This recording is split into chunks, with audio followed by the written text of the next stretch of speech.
flip-flop and an n-bit register based on our conditional signal assignments we used so far for combinational logic. Design an edge detector.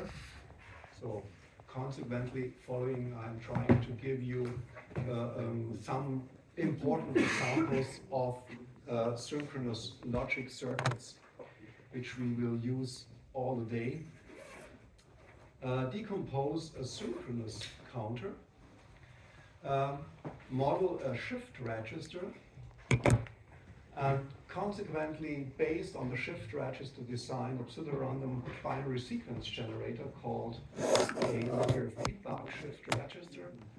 And very important, as always, verification. So synchronous test bench with clock generation, asynchronous reset, all the steps we need to verify our synchronous circuits. Let's start. Try to pick you up again from your basic digital electronic knowledge. A D-type flip-flop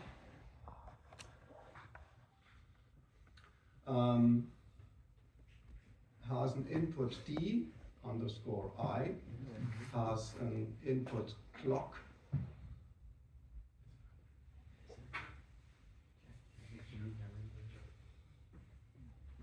that's too big.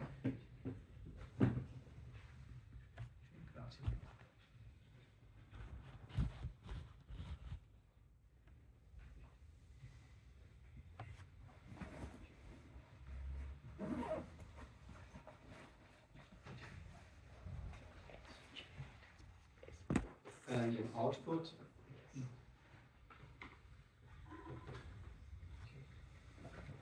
And the mandatory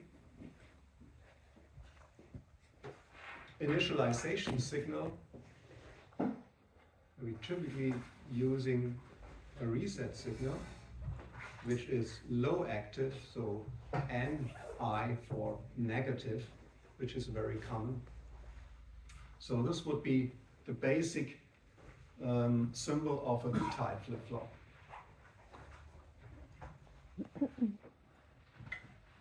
The function can be described in a kind of a characteristic equation.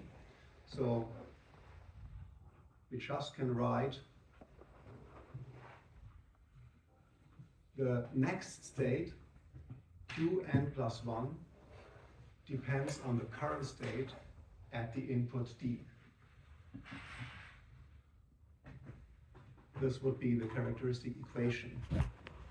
The characteristic table then could be expanded. So the current state Qn and the next state Qn plus 1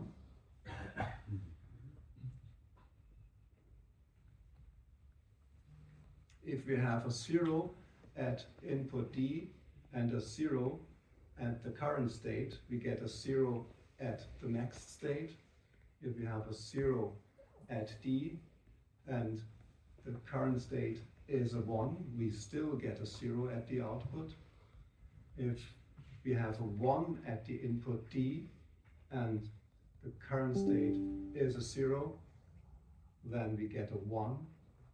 If we have a 1 at the input and a 1 at the current state, we get a 1 at the next state, as usual.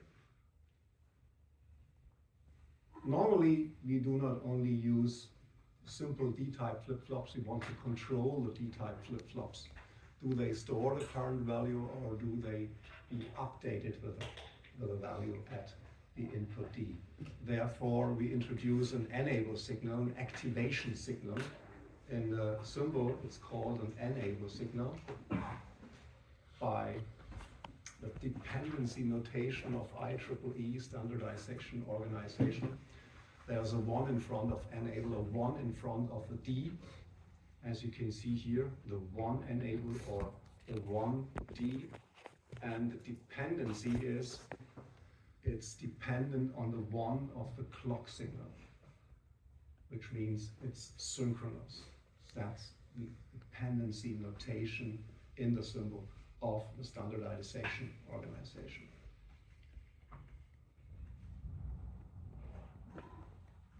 enable underscore I.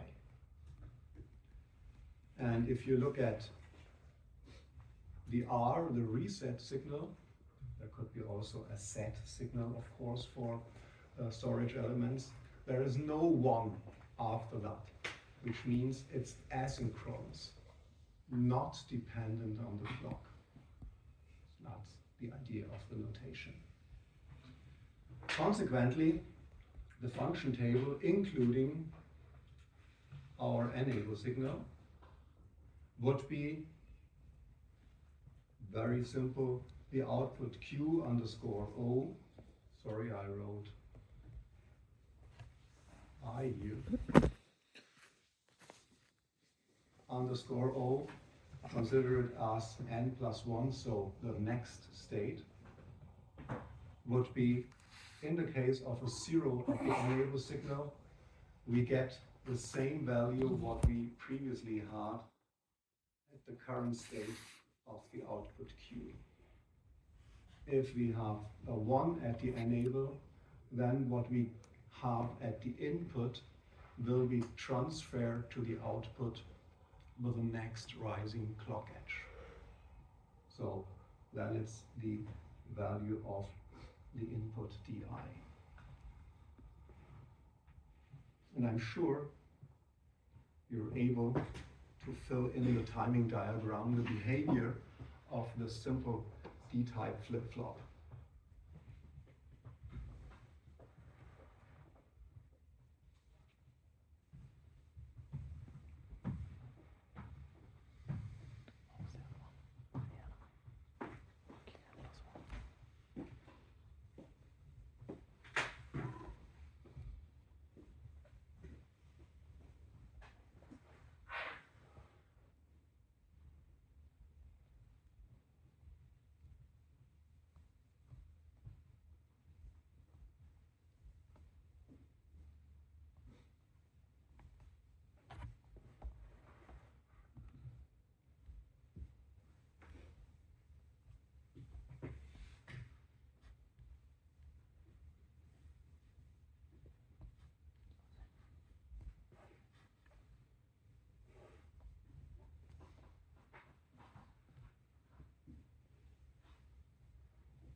So everything happens with an active clock edge. As you can see here in the example, so this is the active clock edge. And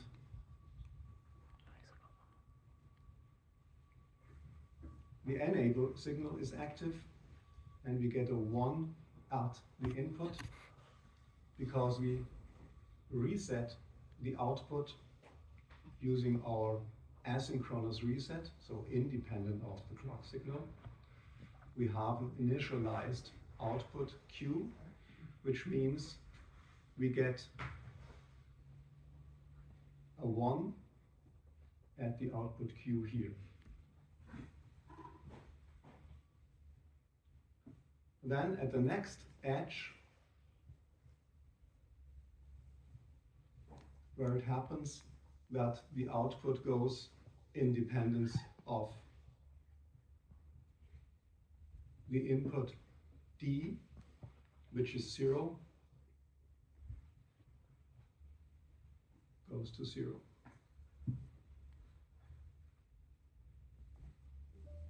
Still there is the enable signal active. Okay? At the next step, where the D input goes to a 1 here, at the next active edge, we get a 1 here.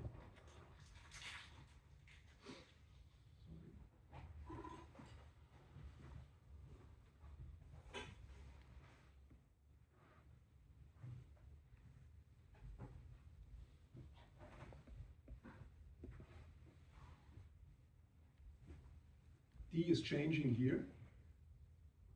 Normally we would expect to have at the next rising clock edge the change, but our enable signal is inactive, hence the next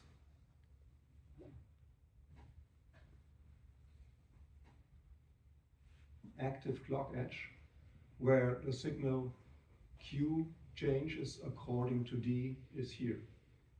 So here it will change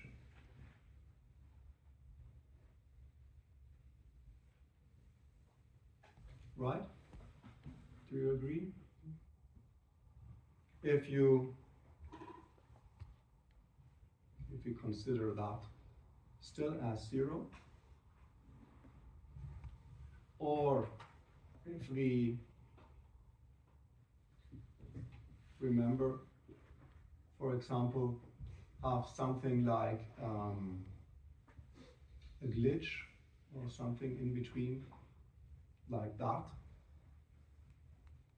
it will not be recognized because it's not around our active edge. Okay? That's the advantage of a D-type flip-flop, which is edge triggered, in contrast to latches, which are dependent on the state, on the active state.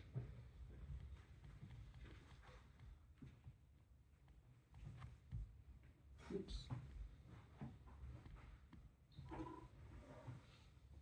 How do we write this using our conventional signal assignment? Let's start with the entity. The entity has our clock input, our reset input, our data input, and our clock output. What is missing actually is our enable signal.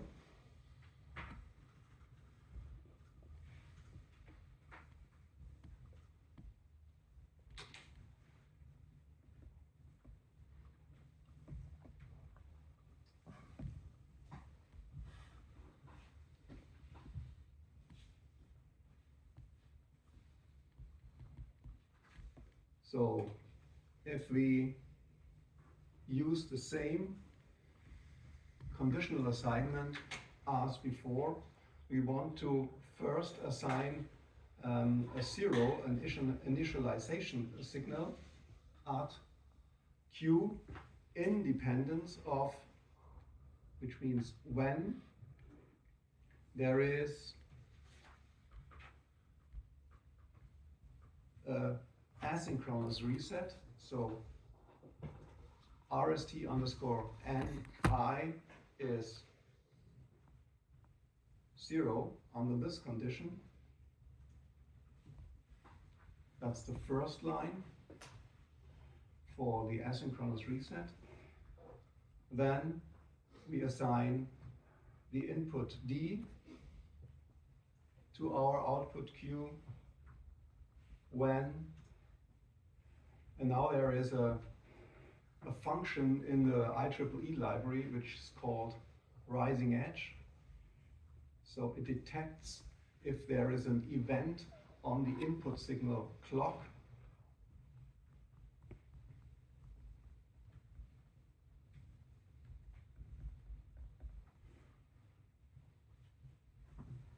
This would be a simple D-type flip-flop.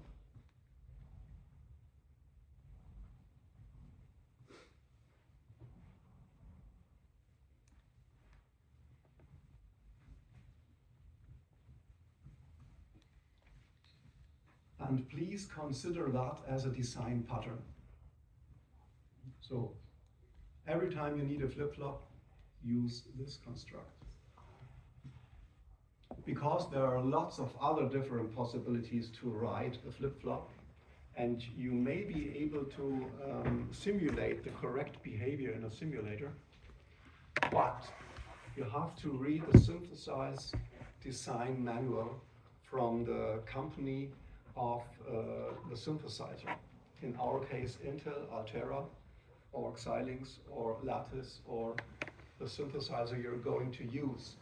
And the synthesizer's manual describes exactly what kind of subconstructs of the VHDL design language can be used to infer the appropriate hardware model. Okay? Therefore, please consult the appropriate documentation. In our case, use that version to describe a flip-flop. So what is missing? Final else. Exactly, there's a final else you learned from my last lecture, but in exactly that case, a final else would describe all the other situations which we haven't considered here. And this is absolutely necessary if you're describing combinational logic blocks. To write a complete truth tables with all possibilities. In that case, if we don't have a rising edge, if we don't have a reset, the flip-flop should store the current value. It's the way we want. It's in the characteristic table we considered. The behavior of the D-type flip-flop. So, intentionally, it is incomplete. That's the difference between describing combinational logic blocks and describing storage elements. Right? What else is missing? The enable signal is missing. So we have here the enable signal. There are also different possibilities. The most simple possibility to describe an enable signal would be just to write, normally we write it in that way. We say an additional condition is necessary, which is called the enable signal should be 1. For readability purposes, I just move it to the next line. Can you do that when you're actually writing the code on the computer? You can also do that when you're writing it on the computer. Thank you. Because everything is considered until the semicolon. This ends the statement. Okay? It's an imperative language like C, like Rust. Okay? Thank you. So not Python, where it uses other mechanisms to describe the different statements. Yes, please. Do we always have, like, I think I read somewhere that in the 2008 VHDL, you don't have to write the equals 1 all the time in many cases. Right. Is this one of those cases? Or? No. Okay. Actually, the standard describes it in that way, which would be very convenient if you could make use of that. Unfortunately, Intel or the synthesizer is not able to fully implement the standard described. Sorry for that. Therefore, we try to teach you at the moment the way how synthesizers can handle that. Sorry for that. A lot of things try to get into standardization, but the companies writing the synthesizers millions of code actually, are very slow and very conservative, because when they make a mistake in their design tool, this can have tremendous problems for the companies who are using multi-million transistor designs. Therefore, they are very conservative in implementing new features. Sorry for that. Okay.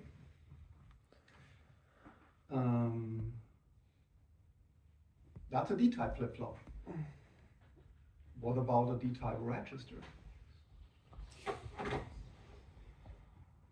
So it's very similar.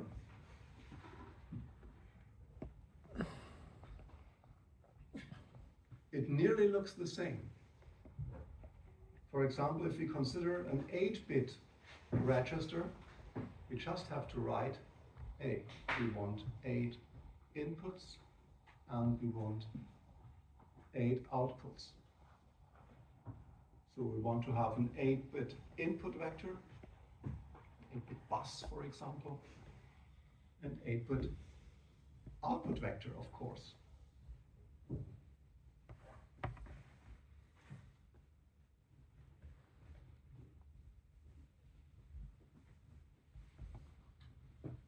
Actually, the VHDL model is nearly the same.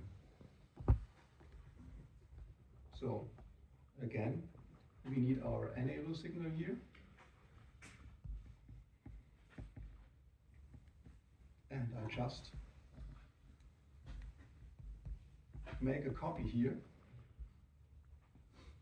But I have to make some changes here. First, instead of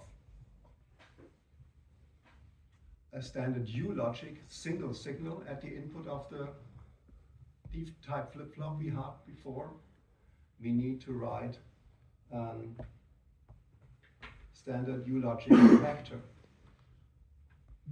and describe it as 7 down to 0.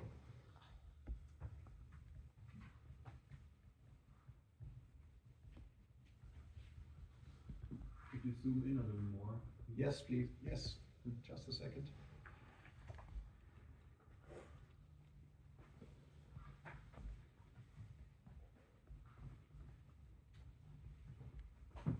And of course, also for the output vector.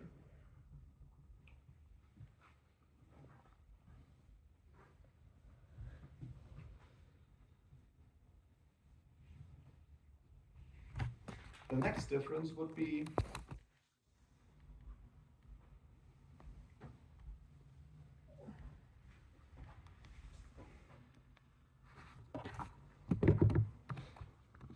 instead of assigning just a 0 in single quotes for single signal constants, you have to assign 1, 2, 3, 4, 5, 6, 7, 8 bits to the input vector and assign it to the 0.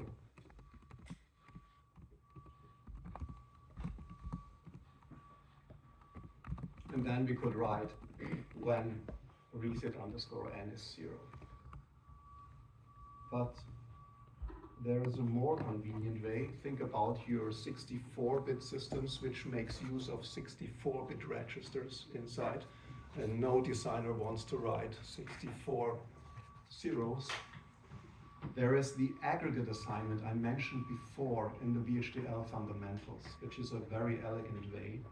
So we could write the keyword others and assign every single bit in the vector to a 0. That's the way how designers are doing it. Of course, then you have to comment that part.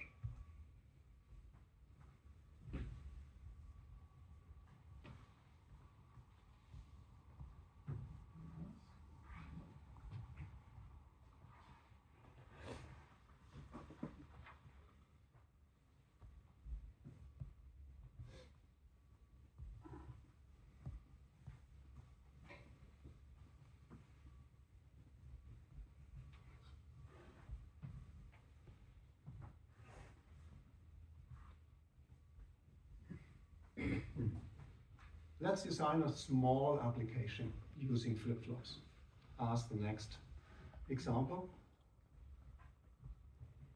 Before we do that, we need to talk about design rules for synchronous logic.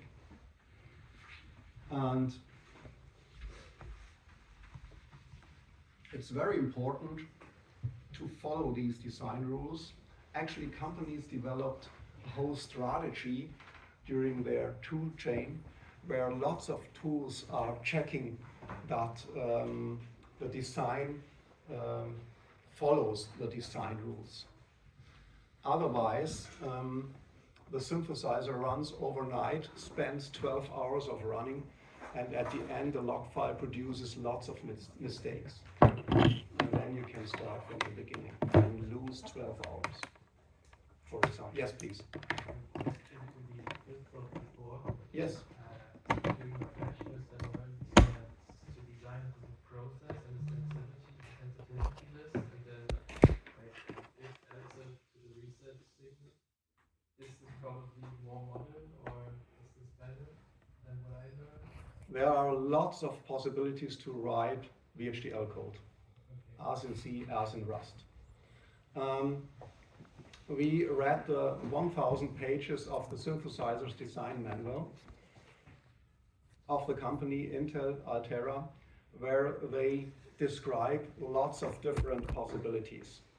And of course you will find other constructs which I haven't mentioned so far, but you have seen it maybe in the, or remember from the test bench, where there's a construct which is called a process.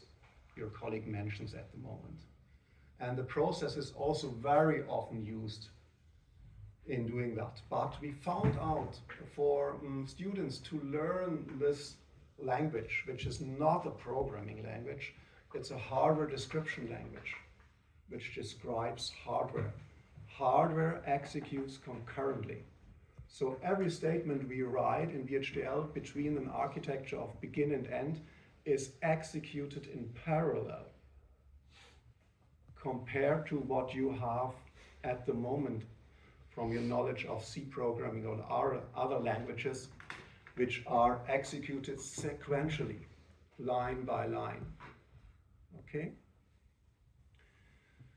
I have to admit that at the end of the day, you will use both, and therefore the question of your colleague. You will find descriptions using a process to describe a D-type flip-flop, D-type register. Actually, you have to spend more than one line of code if you consider that.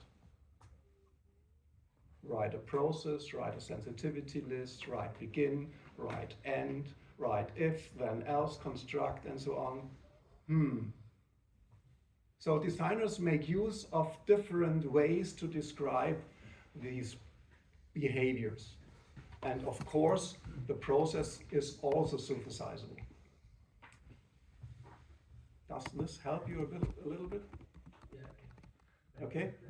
Yeah, to put it into context, therefore I try to round it a little bit up for the other students. Okay? So, of course, we don't tell you everything at the moment. If you look at this, the designer's manuals from Peter Ashenden, the main contributor to the IEEE standard, University of Adelaide, Australia. The book is, I think, 800 pages, where he describes very precisely every possibility and still working on the standard. Okay? Therefore, we just scratch a little bit on the surface at the moment, sorry. But that's the way how we teach. Again, look at the RISC-V processor I introduced or told you. Then you will find lots of processes and lots of design constructs for a real-world behavior. And you will find lots of D-type registers, flip-flops written in that way. Because there are, of course, also advantages in using these ways of describing, of course. Okay?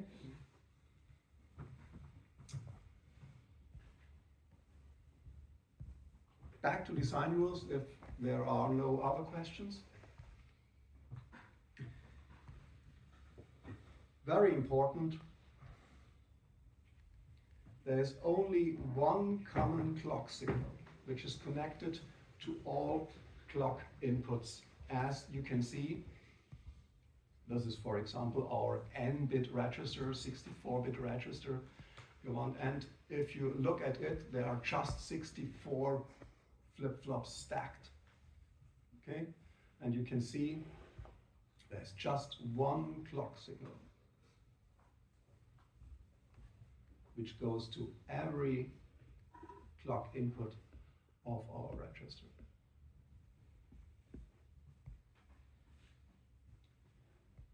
The clock signal is never linked via logic elements. So you can see there are just wires between the clock input and the inputs to the D-type flip-flops. No logic involved. Additionally, each synchronous module has a reset signal. And again, never connected via additional logic. So you can see also there's the reset here, which goes to every storage element and is just connected by a single wire. Actually, there are tools, if you're designing multi-million transistor chips, there are tools which at the end of the day, at a 5 × 5 or 10 × 10 millimeters chip, provide you with a clock tree. There are specialized tools which introduce a balanced clock tree, because you remember traveling through lines takes some time. So if a signal travels from an input, clock input, to travel to all the hundreds of thousands of logic elements of D-type flip-flops, this takes time. And the greatest problem we have if the flip-flops do not switch at the same time. One flip-flop switches earlier than the other. Huge problem. So there are very clever solutions to do that in balancing, wiring, to connect all the different storage elements. Okay? And we as designers at the first level have to make sure that we follow the rules. Otherwise, these consequently followed design tools will fail. Okay? And what is missing here from the topics here would be another aspect, which is called derived clock. Sorry, derived clock.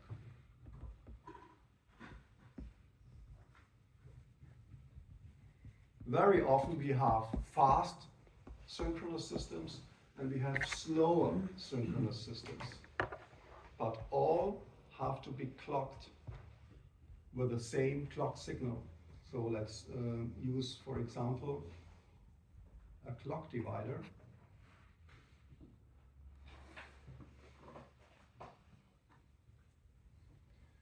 Which from a clock signal produces another system to a slow subsystem.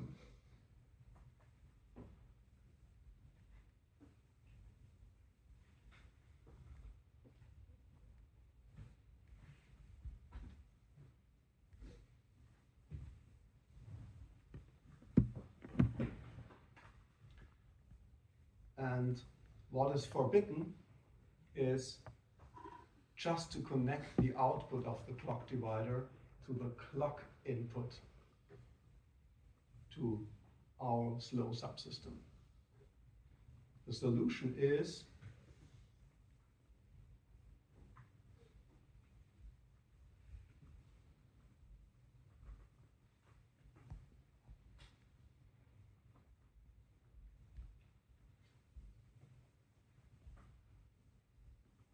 to go to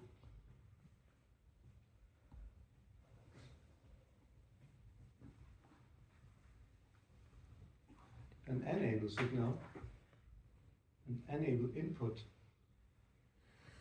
to our subsystem and provide both systems with the same clock tree.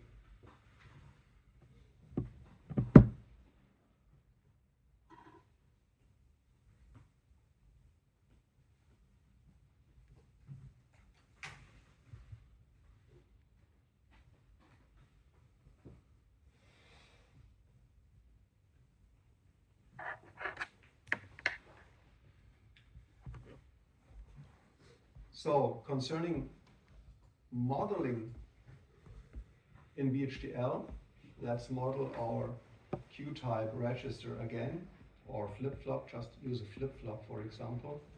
We would write or repeat the same as before. We initialize it when there is a reset underscore n, which has a 0.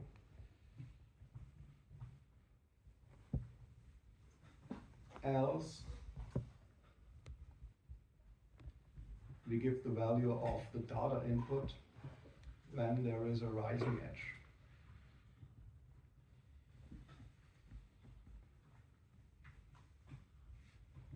This would be correct.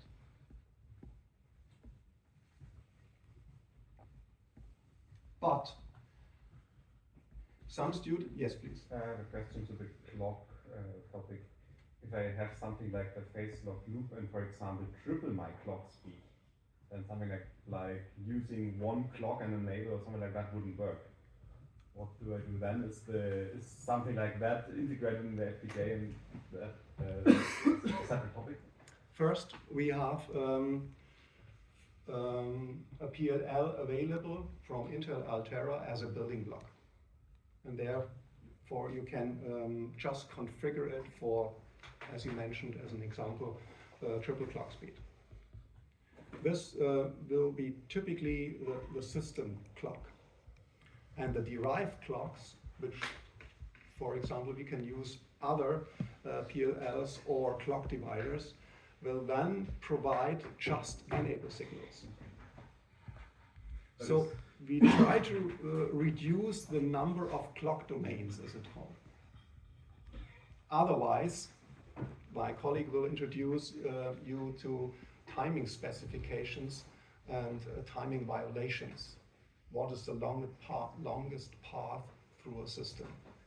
So there is a tool called static timing analysis, what you may use on a piece of paper in basic digital electronics. How much delay do I have through the logic cloud to the next register? How long is that path? Okay? And this will be considered in the context of multiple clock domains. But we normally try to reduce that, at least on a chip. Of course, in a huge system, we have to deal with that, but then we have interfaces. Remember, in your CPUs, you have your memory interfaces, which are very fast, not fast enough like the CPU. Our DRAMs are much slower than our CPU.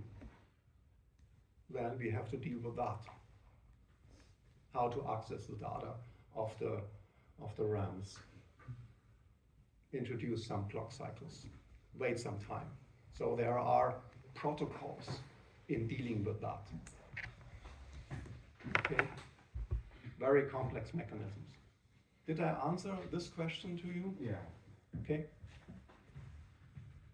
So what students sometimes do is, for example, they want to switch on or off the clock with a valid signal, or also with an enable signal. So they could just write here in the brackets after the clock signal and enable the clock.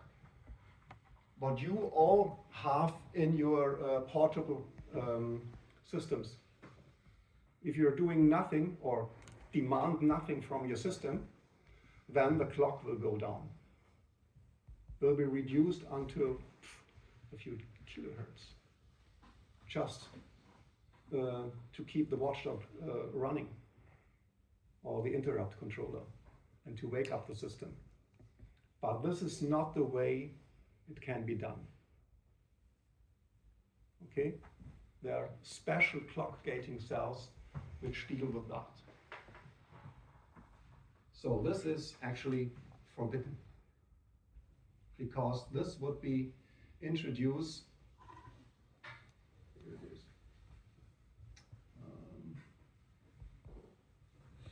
Sorry.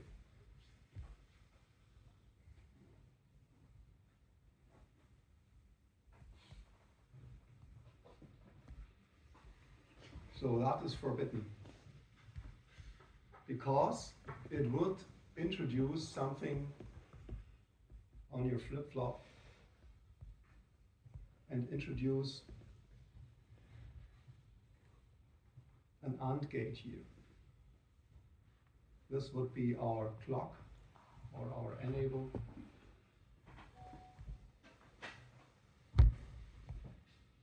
And this is, of course, forbidden.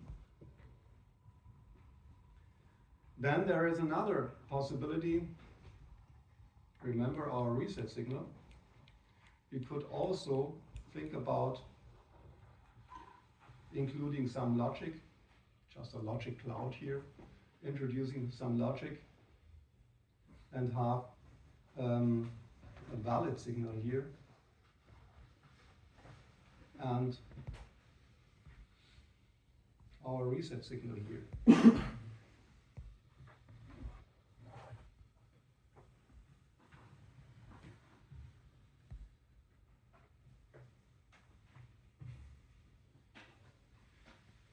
Also forbidden. It could be in VHDL implemented just for simulation purposes, and that way just to write or something else or any kind of logic. But again,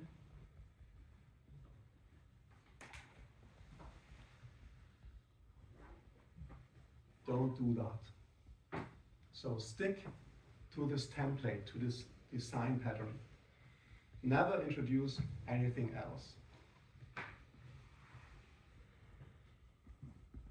Sorry, I spent some time in doing that because a lot of the time when we are doing your code review in your repositories, we find things like that.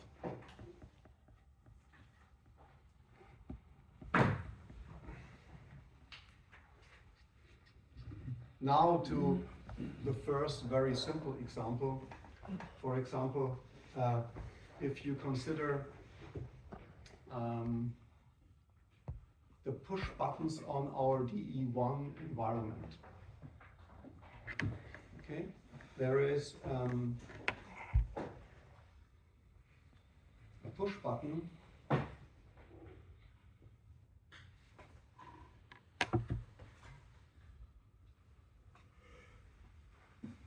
which is called key. On the board, we have 4 keys on the board, key 0, 1, 2, and 3. If you look at your boards you borrowed from the library.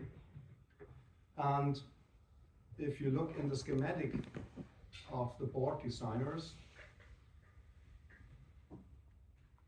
they are stick to VDD with a pull-up resistor.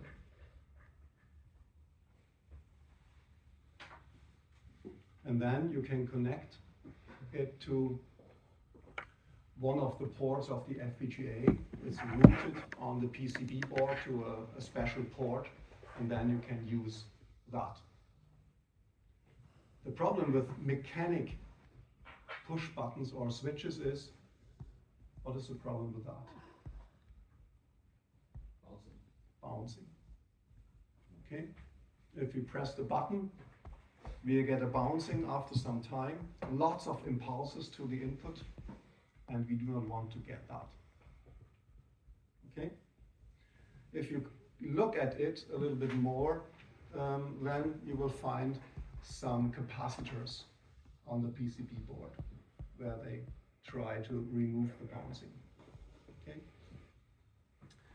But at the end of the day, we want to make use of this key input, for example, to detect, is there a key pressed, one of the keys pressed at the end. And very often we want to produce then the information to a following system, like a state machine, which needs to detect if the user has a key pressed. Okay? And for that, if you look at the description here, it's high, permanently high. If we press the push button, then it will produce a low signal. So actually it will produce a falling edge if we press the button. Hence we can design a small system called a falling edge detector. A synchronous design with a clock, with a reset, which has an input and an output. For example, which should react like the following timing. As usual, we have our initial reset. We provide, this is the high value of the key, which is not pressed. Then we press the key. Lots of clock cycles maybe are spent during that time. But at the end, we want to have an impulse at the output which has just one period. That's the task. Okay? Now it's your job to describe a system. First, think from the input and output signals, from the schematic symbol to an RTL diagram. What would we need to implement that? Lots of possibilities in doing that in digital electronics, of course. I would like to start with a simple way. Let's use some flip-flops. Okay? So we need a D-type flip-flop, which has just this input here and another D-type flip-flop, and uses its output to a logic cloud.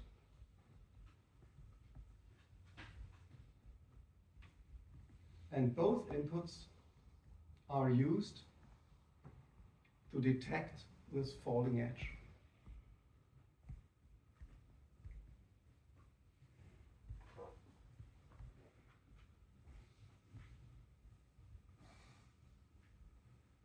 And the output will be at our signal fall_O.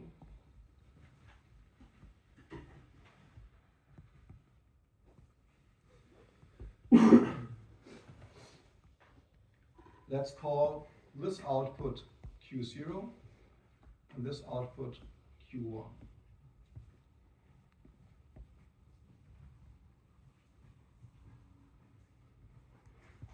So we know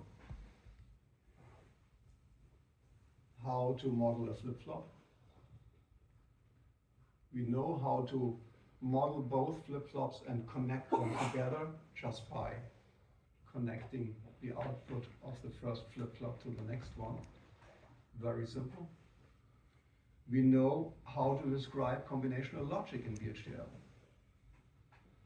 So the first job is how to find this logic.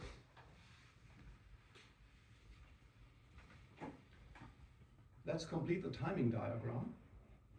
What happens at the output Q? What happens at the output Q1? Try to do that first.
I assume it's no problem to find out that this is a simple concatenation of two flip-flops, one after each other. The first triggers the second, so very simple. There's a simple delay in here from that edge to the next edge, and from this edge, to the next edge here, and the same here, considering that, here, considering that. So the input of our logic cloud are based on these two signals, Q0 and Q1. Now you could consider under which condition do we have a 1 here. We have a 1 here if Q1 is 1 and Q0 is 0. Two inputs to a logic cloud means 4 different possible combinations. 0, 0, 0, 1, 1, 0, 1, 1. We already identified Q0 is 0 and Q1 is 1. We get a 1 here, which means a 1 here. What happens in all other cases? 0. For example, 0, 0. We get a 0. What happens in 0, 1? So a 1 at Q0, for example here. We get a 0. And what is missing? A 1, 1, for example here and here. We get a 1. A 0 as well. We have a full truth table. You know how to model a truth table using any of the statements, but the easiest way is at the moment directly to find out what the equation is. So it's not Q0 and Q1.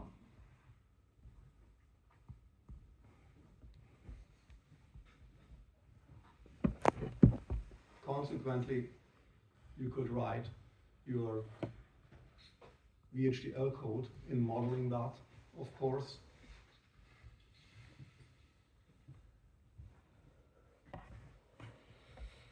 Now we have to write the assignment operator and just write not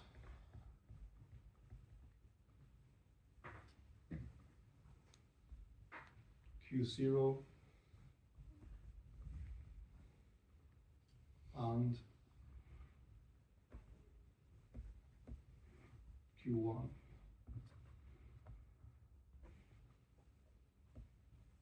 Semicolon.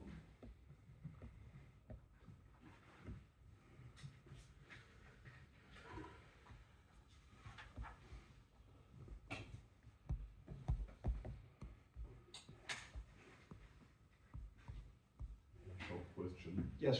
About readability, I think last time we put the not in brackets. I think not Q0. This was only for readability. It was not the priority of the operators, so to say. Yeah, you remember correctly. With the exception that not has the highest priority. All others have the same priority, in contrast what you are used to from Boolean logic. Okay? So not only for readability, use the brackets if you're writing equations, they are necessary. Okay?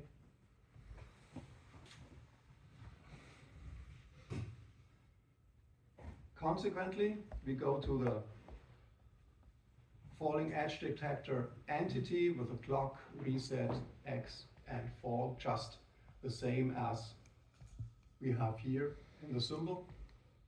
And then we can just copy what we have. I introduced intermediate signals, Q0 and Q1, and now please write the D flip-flop for Q0 and the D flip-flop for Q1, and also the output logic. Just stick to the patterns.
So it's just a copy and paste of the two flip-flops.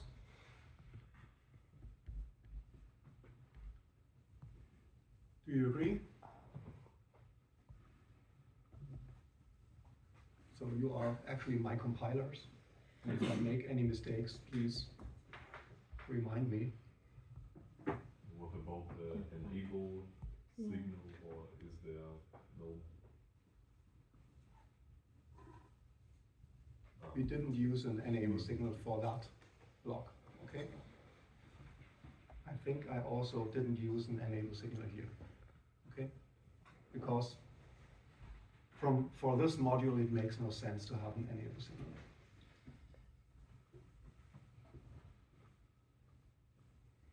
But we want to verify that the behavior is correct, of course. So using our test bench, introducing the component we modeled so far. Additionally, what differs the test bench from the test benches used so far for combinational logic is we already introduced a constant period because we are doing everything periodically. Now we introduce a clock generator switch for the first time. Of course, our component ports for our inputs and outputs we are going to use. And between begin and end, our module under verification. And now, the first time we introduce a clock generator. Also, different ways to write a clock generator. This is our standard way to write it, because it has the possibility, in that case, that we can run our simulation to the end. If you look at this while construct, it just runs as long as clock enable is true. And we start with a Boolean value of true here. So at the beginning, it will run, and we can switch it off anytime. And we are doing that to switch it off at the end of the simulation. We switch the clock generator off. If we not switch the clock generator off, then this is a process what the colleague mentioned, a process which is running indefinitely, of course. And so the simulator will also run infinitely, okay? Because the simulator always detects some events, and until it detects events, it will continue running, okay? Additionally, of course, the wait statement is also necessary to stop the system.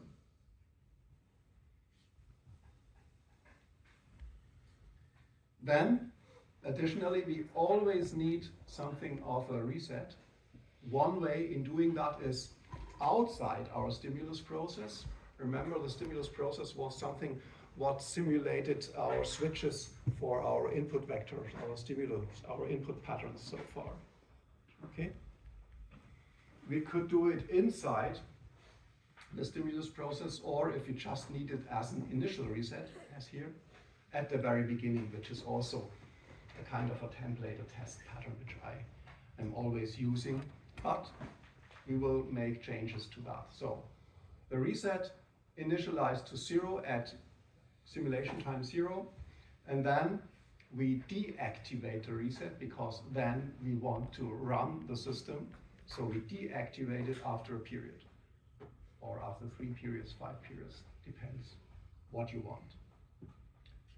Hence, outside the system is a concurrent signal running, and inside our stimulus process, we have to wait until this asynchronous reset is deactivated. And there is, additionally to the wait statements we used so far, which were, we just wait for a period. Okay? Now we wait until. We wait until the reset signal is inactive.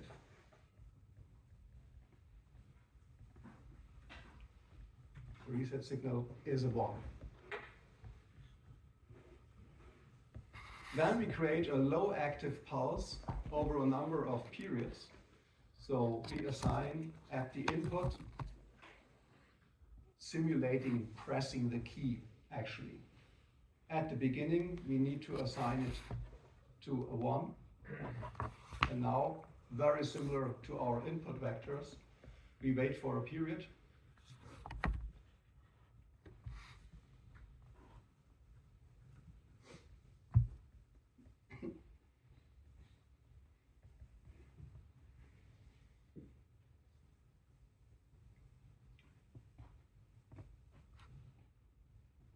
Then we set it to 0, which means key pressed. Okay? We could do that not only for 1 period, because we press the key and hold it a little bit longer over some clock periods. That's used for the simulation 8 times period.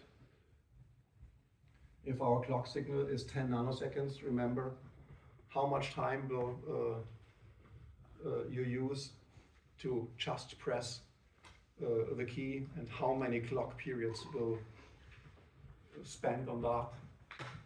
Okay, so 8 periods is very sophisticated. Again, at the end,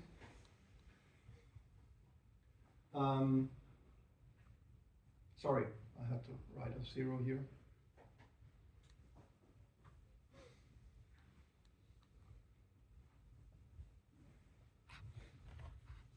For assigning a 1 again.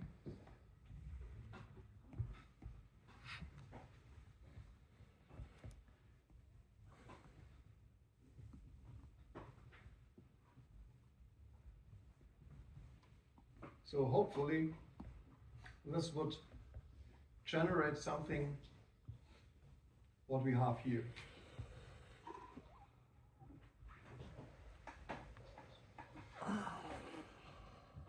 Okay, assign a 1 to xi for some periods of 0 and then a 1 again.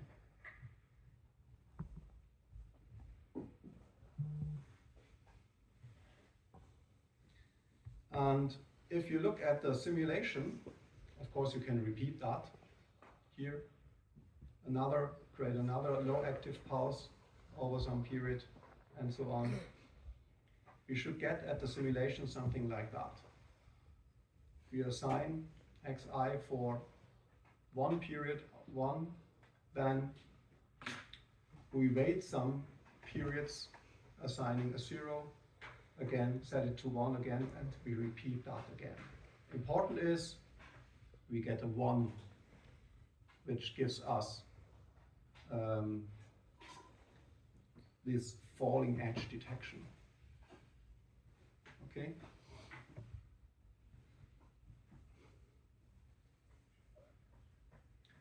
Just some hints again about other possibilities in the test bench. Instead of, for example, waiting for a period here, I introduced you could also wait for a rising edge and wait for a falling edge. So I wait for the next rising edge and wait for the next falling edge. After assigning that, I wait for this rising edge and wait for the falling edge, because I expect after that I get this 1 signal here. And this can be used in my assert statement here. I expect there is a 1 here. My system should produce a 1 here. This is actually my observer statement. If there is no 1 here, then please report it. I expect a 1 here. And stop. Okay? Then after that, because I expect just a 1 for 1 period, I wait for the next, in this case, falling edge of the clock, because then I expect there is a 0 again at our output. Okay? To check, it just produces 1 period output signal. And the next time, waiting for a 1 and so on. So this can be very complicated just for this very simple system. So look at our design model. Here it is. It has just 3 lines of code if you consider that. 1 for each flip-flop and an output logic. And if you look at the test bench, you can have lots of lines of code. Therefore, in industry, designers are working together in teams. One is writing the module or the behavior of the module, and the other designers are writing the test environment. And they just know how it should behave according to the specification. They do not know how it is internally modeled. They just check the conditions. Okay?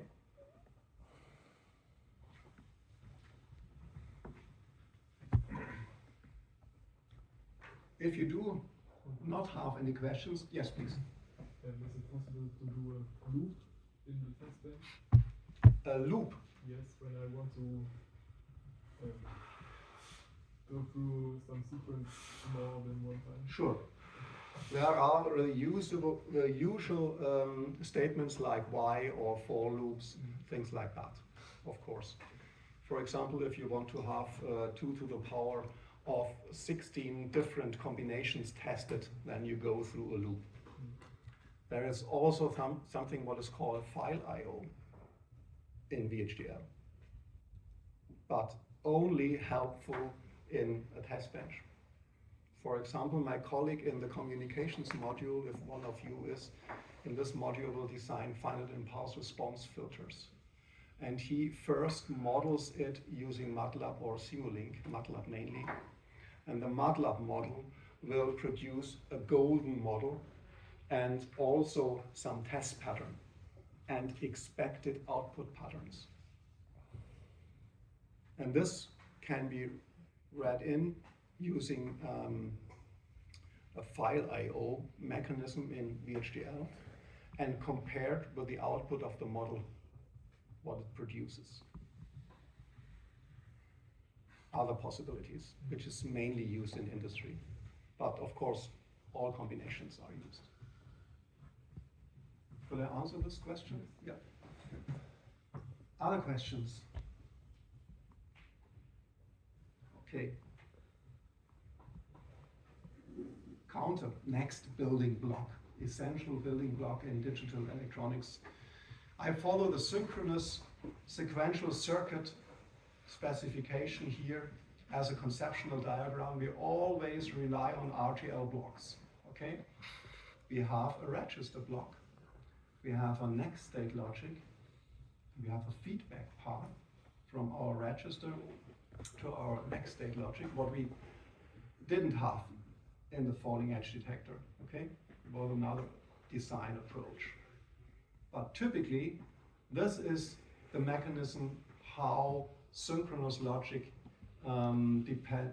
is different from combinational logic blocks. We have storage elements and we have feedback, okay? And we may have an output logic block. You know how to model that. You know how to model logic, input or next state or output logic, that's it. So at the moment we are just repeating. Again, we start with a symbol. The symbol, the name is count up enable, clock signal, reset as usual. We want to control our counter, therefore we need an enable signal here, and we want to have our counting outputs. Let's draw the RTL diagram. So what we need first is our storage element. Again,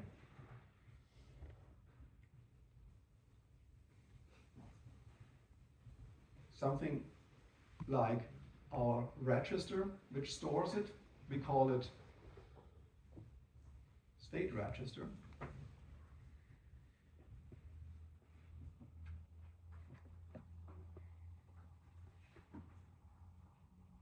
Then we need our next state logic.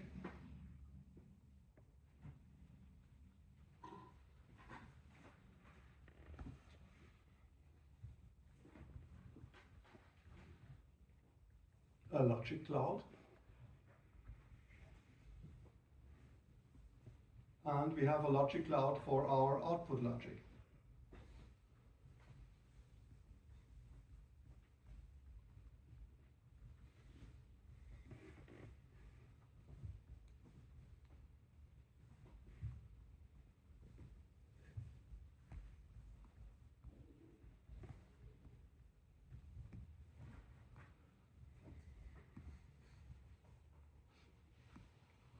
Our input is our enable signal, and the enable signal could be directly written to the state register. Normally we do not draw lines or wires like that.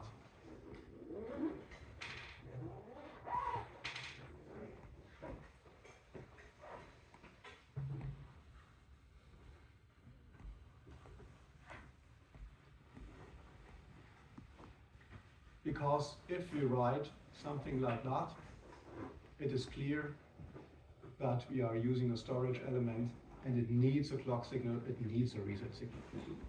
So normally we omit that. Okay?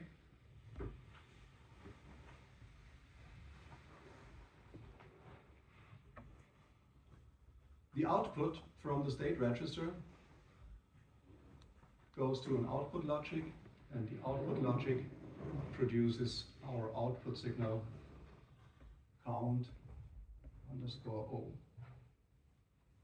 The input would be an enable signal, which could be directly connected to the enable here. And the output of the next state logic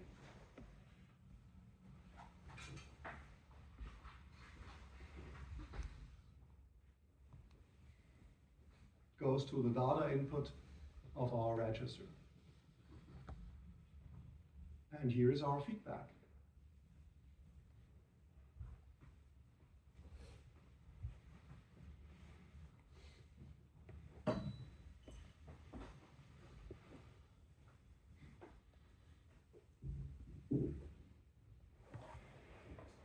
I haven't specified, but I'm considering a simple 4-bit counter. It's mentioned here.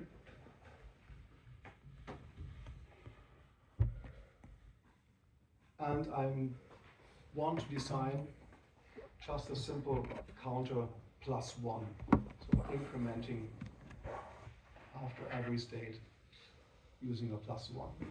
So what would we need at our next state logic is just another.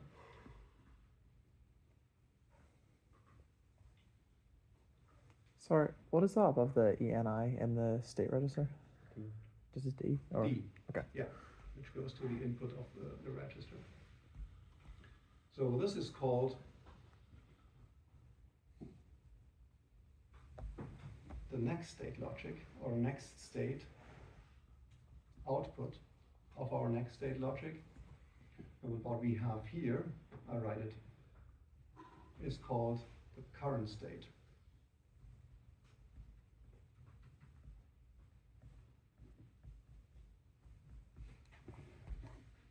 Our state register produces 4 bits because we want to design a 4-bit counter. The same is for the next state. And if you see these 4, I do not have to write it, but are also 4 bits wide.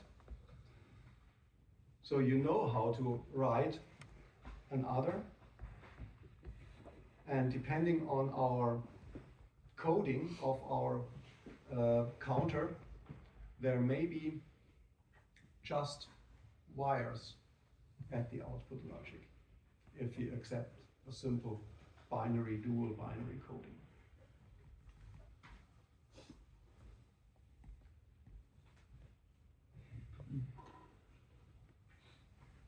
Our state register, so 4 flip-flops,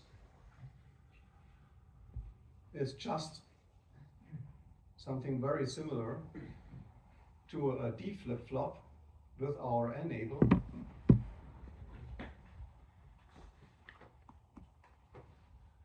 Modeling the usual way with a multiplexer.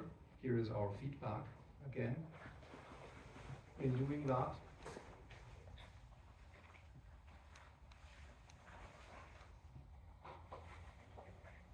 and here would be our enable.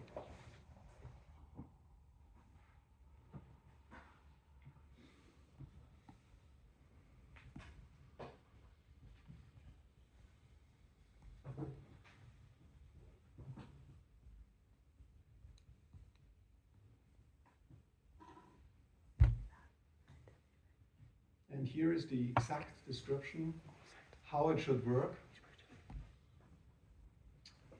At the reset, which is low active, asynchronous reset, we get an output of 0. In all other cases, if we have a 0 or a 1 at the clock signal, which means a state 0 or 1, it stays at the current value. Only if we have a rising edge at the 0, it stays here, but only if you have a rising edge at the clock input and the enable is 1, then it should count or increment +1. So this is the actual counting function.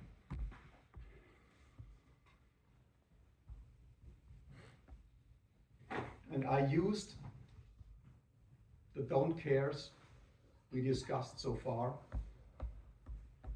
which you will find in literature.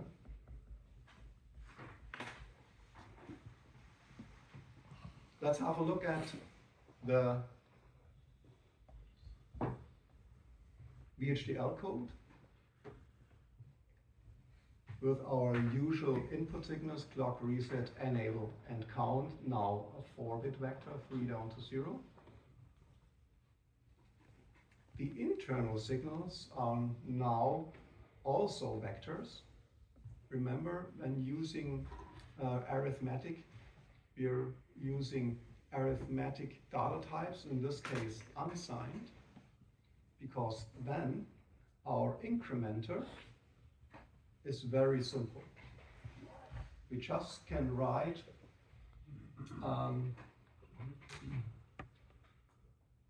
next state, look at that. Next state is dependent on the current state. Okay?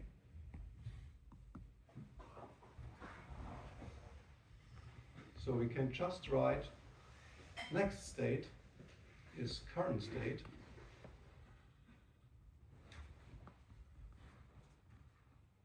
+1.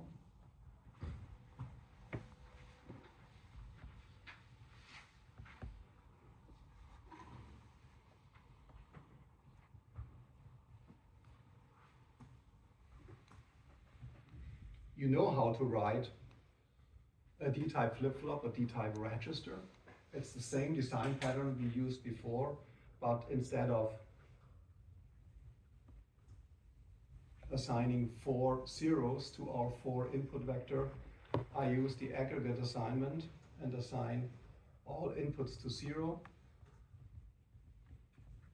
when the reset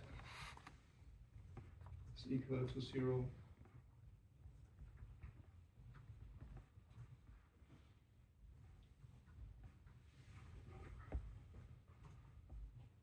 In all other cases, I assign the next state, but only when there is a rising edge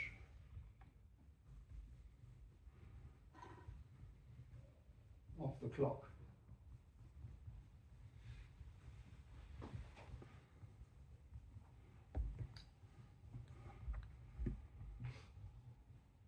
And the output, if you look at it, at the diagram, the output should be just count is the current state value. So it's a simple assignment of wires.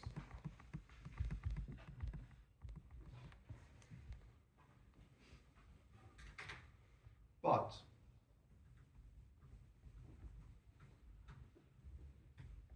what's the problem here?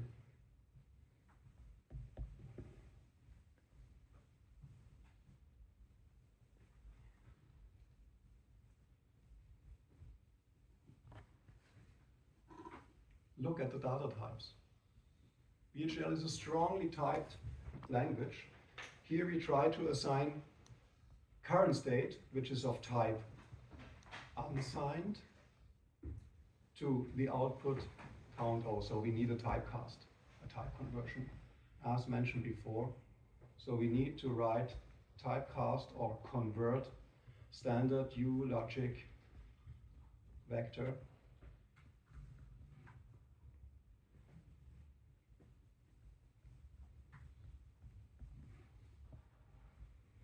So, as you are my compilers, what is missing? What is incorrect? The enable signal is missing. Okay? You just make use of the design pattern for the enable.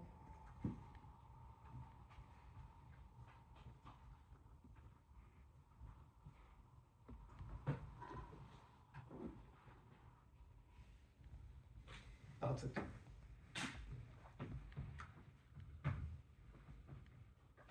Do you have any questions?